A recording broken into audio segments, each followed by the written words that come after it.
States making two changes from the semifinals, and they're the final two. Sha'Carri Richardson will anchor. Gabby Thomas will run third. The first half stays intact. Tamari Davis, just 20, making her debut for the United States.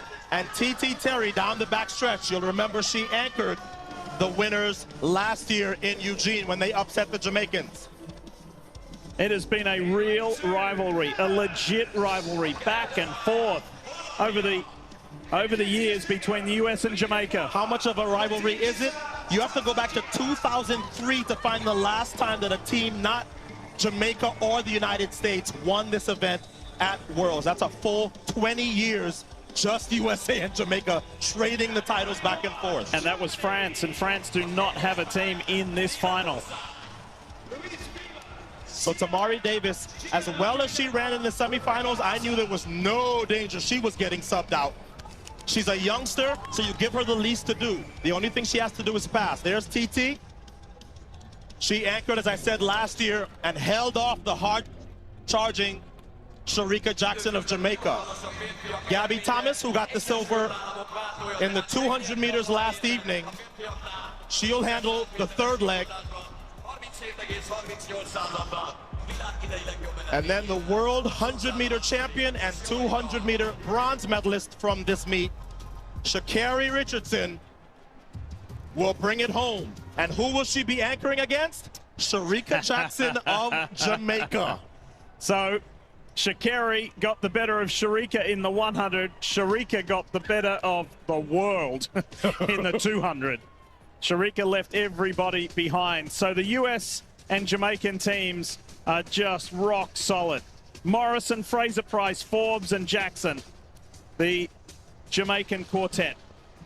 It may be, Lee, that this is the last time that we will see Shelly-Ann Fraser-Price at Worlds. She'll run the backstretch. I told you yesterday, she's run every leg for Jamaica. Sasha Lee Forbes on third, and we already told you the anchor. 21:41 last night to scare Florence Griffith Joyner's world record. Shericka Jackson will be counted on yet again to anchor the Jamaicans home. Here's Shericka, and while she is basking in the glory of these world championships, she will tell you what an honor it has been and still is to run on the same team as Shelly-Ann Fraser-Price. Shelly-Ann has told us that Paris more than likely will be her last Olympics. These will be her last World Championships. She'll be 37 in Paris. So it's going to be the end. We're in the twilight of this incredible career for the three-time Olympic champion, 8-time Olympic medalist. And here at the World Championships, she's won 15 world medals, 10 of them gold, entering this race now. And this British team that will start in lane 8 is weakened severely. You see the name you don't see on the left there? Dina Asher-Smith. So it's a good team, but I don't know if this British team is capable of challenging Jamaica and the United States if they don't make any mistakes, just because they don't have the horsepower. Daryl Neat has had a phenomenal World Championships. There she is, she'll anchor, setting a personal best in the 200 and finishing 5th. Last evening. Marie-José Talou is on the Ivory Coast team, as you would imagine. That's a team to watch as well. They ran well, second in their heat. Leaky Klaver for the Netherlands and Nadine Visser. Germany against Jamaica, side by side. The 100-meter champion against the 200-meter champion. Richardson, Jackson. She's closing, but not fast enough. It's gold for the Americans. Redemption. Brilliant performance. Absolutely superb. They have done the double. They've rounded off the penultimate night exactly as they said they would. A good team. Let's go around the track one more time with Team USA. Whoa! So Tamari Davis ran all the way up on TT Terry. Jamaica was already gone, but TT did a good job of holding her own against Shelly-Ann Fraser-Price. The United States was very much still in it. Gabby Thomas, with her hand back, she looks back for the stick. Jamaica's already gone, but Gabby Thomas on the inside lane had a tighter turn to run. So Sha'Carri Richardson got the baton at the same time, but she was further out in the zone. So she had to handle somebody who was not easy to handle on an anchor leg. And it really was no contest. It wasn't like Sharika dipped into the lead or made it a race. The lead that Sha'Carri got, she held, and that is not easy to do, trust me, against Sharika Jackson. Ask TT Terry, who probably lost about 8. Greetings my track lovers and welcome back to the channel. Let me ask you something. How do you beat a team that has some of the fastest women on the planet? Is it by running faster, having stronger athletes, or maybe by making sure that little piece of food could the baton travels like it has a VIP passport? Because that is exactly what made this battle between Jamaica and the United States so interesting.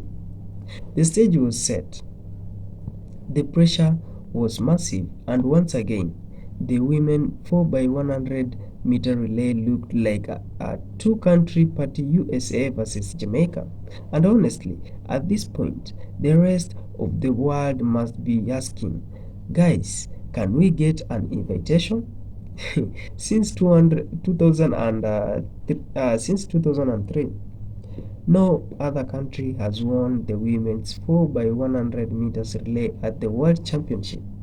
That tells you just how serious this rivalry has become. But then came the big question: who was going to take the gold?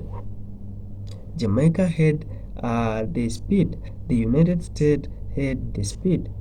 Both teams had world-class athletes. So, where was the difference going to come from? And this is where things became really interesting. The America team executed their race beautiful. Their baton exchange were clean, controlled, and efficient. No panic, no unnecessary drama. Just pass the baton and keep running. Meanwhile, Jamaica was fighting for every fraction of a second, because in the 4x100 meter, one tiny mistake can become a huge problem. Think about it.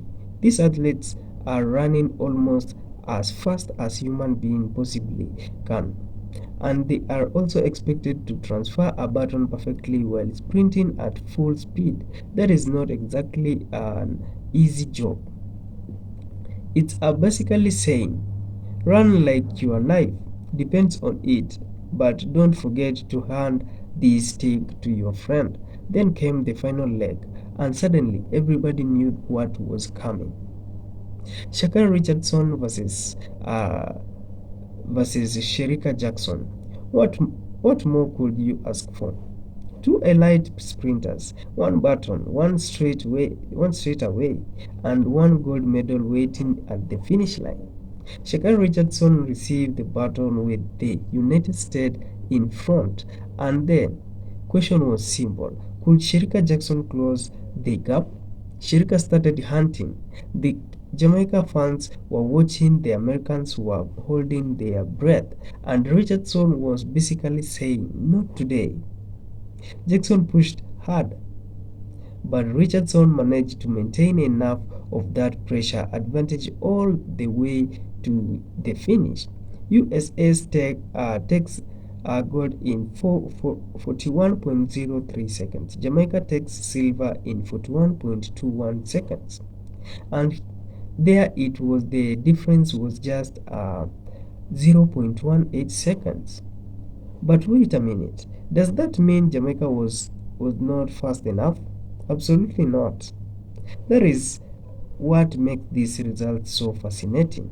Jamaica had the raw speed to challenge for gold, but the 4x100 meter relay isn't simply about putting four fast runners on the track and saying, okay, everybody run.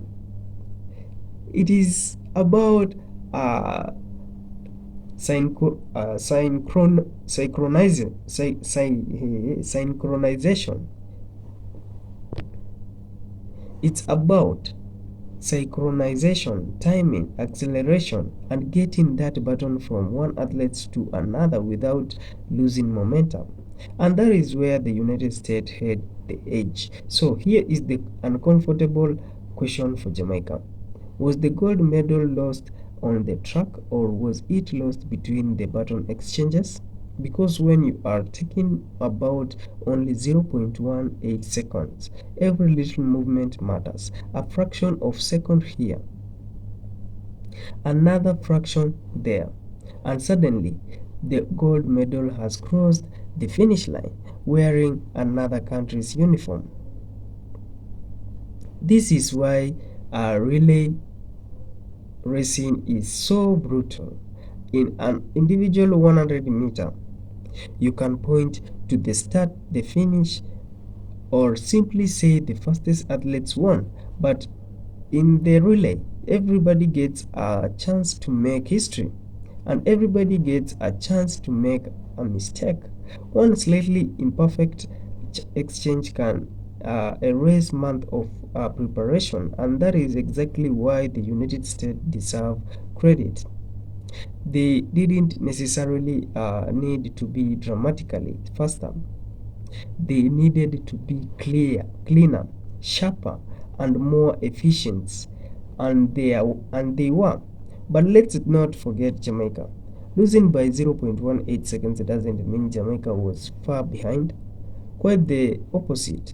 It shows just how close this rivalry has become. When you have Jamaica on one side and the United States on the other, you already know one thing: the race is never over until that button crosses the line. Today, America got the gold, but Jamaica is still knocking on the door, and knowing Jamaica sprinting, they might not just knock next time, they might kick the whole door down. So, what do you think? Did the United States win because they were fastest, or did Jamaica lose because of those crucial baton exchanges? Because in a race decided by just 0.18 seconds, sometimes uh, the smallest details tells the biggest story. So guys, thank you so much for watching, and I'll see you in the next video.